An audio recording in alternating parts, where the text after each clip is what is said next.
Hey y'all, well, coming to you tonight from a different location. I'm actually in a hotel room in Shreveport, Louisiana. I gave a poetry reading to an organization in this city earlier tonight, and so I'm back in the room and I thought, let me make an episode for my channel. Well, one thing that is very much on the minds of all the folks in this part of the country, what's sometimes called the Arklatex, Arkansas, Louisiana, Texas, is the weather, because let me tell you, it has been so hot, so very hot, just relentlessly hot, day after day after day. We're talking in Fahrenheit like 109 degrees, 106 degrees, 103 degrees, 107 degrees, just on and on and on with no relief. And so for those of you who use Celsius, we're talking like over 40 degrees Celsius every day.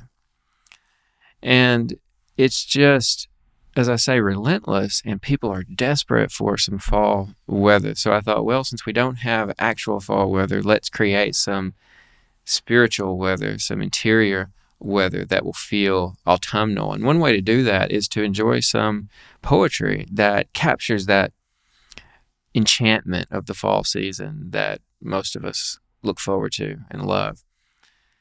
So that's what I want to do, is share some autumnal poems with you. The first one is by T.E. Hulme, and it's simply called Autumn.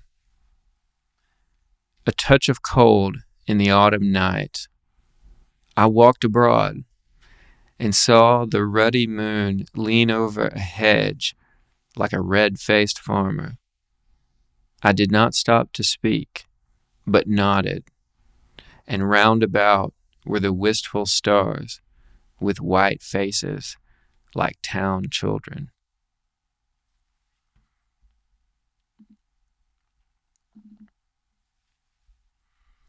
This next one I find to be so lovely and poignant. It's a poem by Maggie Smith called First Fall. I hope you enjoy it as much as I do. I'm your guide here. In the evening dark morning streets, I point and name. Look, the sycamores, their mottled paint-by-number bark. Look, the leaves, rusting and crisping at the edges.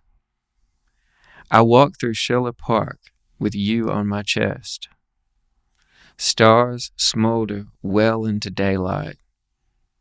Look, the pond, the ducks, the dogs paddling after their prized sticks. Fall is when the only things you know, because I've named them, begin to end. Soon, I'll have another season to offer you. Frost soft on the window and a porthole side there. Ice sleeving the bare gray branches. The first time you see something die, you won't know it might come back. I'm desperate for you to love the world because I brought you here. This is magnificent. This next one is called Beyond the Red River by Thomas McGrath. An underappreciated poet, I think. The birds have flown their summer skies to the south, and the flower money is drying in the banks of bent grass which the bumblebee has abandoned. We wait for a winter lion, body of ice crystals and sombrero of dead leaves. A month ago, from the salt engines of the sea, a machinery of early storms rolled toward the holiday houses where summer still dozed in the poolside chairs, sipping an aging whiskey of distances and departures. Now, the long freight of autumn goes smoking out of the land. My possibles are all packed up, but still I do not leave. I am happy enough here, where Dakota drifts wild in the universe, where the prairie is starting to shake in the surf of the winter dark. I think McGrath has such a wonderful sense of language. He's so inventive down at the phrase level, always delighting me with these turns of phrase.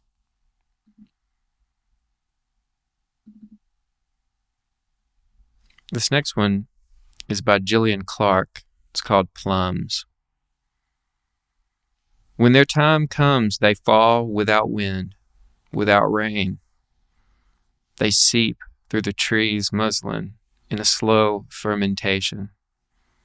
Daily, the low sun warms them in a late love that is sweeter than summer. In bed at night, we hear heartbeat of fruit fall. The secretive slugs crawl home to the burst honeys, are found in the morning mouth on mouth, inseparable. We spread patchwork counterpanes for a clean catch.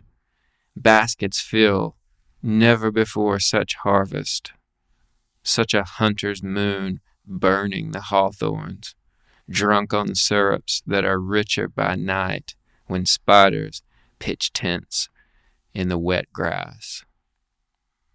This morning, the red sun is opening like a rose on our white wall.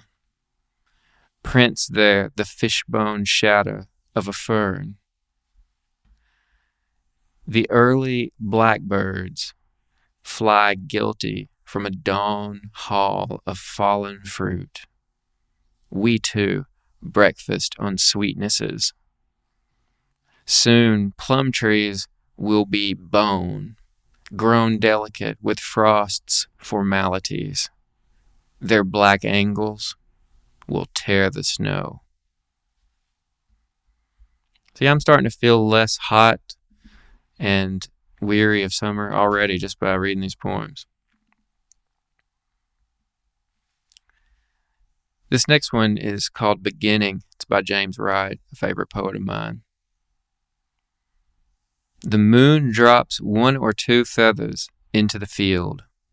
The dark wheat listens. Be still. Now. There they are, the moon's young, trying their wings. Between trees, a slender woman lifts up the lovely shadow of her face. And now she steps into the air. Now she is gone wholly into the air. I stand alone by an elder tree. I do not dare breathe or move. I listen. The wheat leans back toward its own darkness, and I lean toward mine.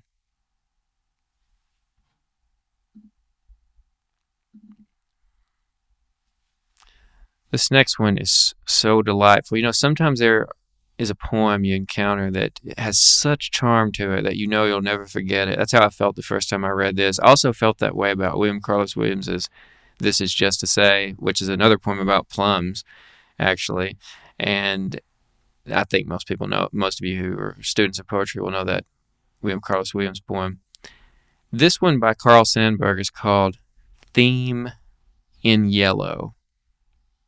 I spot the hills with yellow balls in autumn. I light the prairie cornfields orange and tawny gold clusters, and I am called pumpkins. On the last of October, when dusk is fallen, children join hands and circle round me, singing ghost songs and love to the harvest moon. I am a jack-o'-lantern with terrible teeth, and the children know I am fooling. This is wonderful. That's one I want to read every year this time during this season to mark the autumn.